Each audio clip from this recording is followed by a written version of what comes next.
ধুঁকছে রাজ্যের বহু প্রাথমিক স্কুল। পড়ুয়া টানতে এবার বিরাট পরামর্শ দিলেন অনুব্রত মণ্ডল। তৃণমূল কংগ্রেসের হেভিওয়েটদের মধ্যে একজন হলেন অনুব্রত মণ্ডল। জেলার রাজনীতিতে কেষ্ট নামেই অধিক পরিচিত তিনি। গরু পাচার মামলায় গত বছর জামিন পেয়ে ফেরার পর থেকেই রাজনীতির আঙিনায় ফের সক্রিয় হয়ে উঠেছেন। এবার যেমন সরকার পোষিত প্রাথমিক বিদ্যালয়গুলিতে কিভাবে আরো বেশি সংখ্যক পড়ুয়া টানা যায় সেই নিয়ে পরামর্শ দিলেন মুখ্যমন্ত্রী ও শিক্ষামন্ত্রীকে জানাবেন বললেন কেষ্ট। সম্প্রতি বীরভূম জেলা প্রাথমিক বিদ্যালয়ের ক্রীড়া প্রতিযোগিতা অনুষ্ঠানে উপস্থিত হয়েছিলেন এই দাপুটের তৃণমূল নেতা। সেখানেই এই বিষয়ে পরামর্শ দেন তিনি।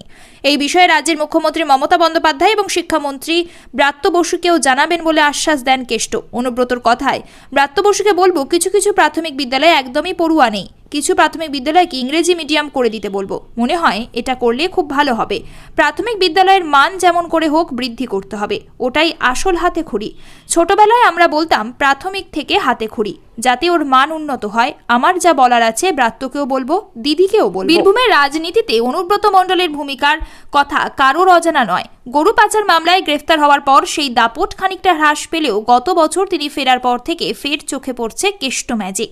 শুরুতে কয়েকটা দিন চুপচাপ থাকলেও আস্তে আস্তে জেলার নানান স্তরে ফের তার প্রভাব বৃদ্ধি পাচ্ছে। এদিকে অনুব্রত বীরভূমে ফেরার পর থেকেই ফের শিরোনামে উঠে এসেছে সেখানকার রাজনৈতিক সমীকরণ। কয়েকদিন আগে সংবাদ মাধ্যমের মুখোমুখি হয়ে তৃণমূল নেতা বলেন, মমতা বন্দ্যোপাধ্যায় ফোন করেছিলেন, মঙ্গলকোট, আউশগ্রাম, কেতুগ্রাম দেখতে বলেছেন, বরিয়া যেতে বলেছেন। উনি বলেন ওখানে সব সংগঠন ভালো রয়েছে।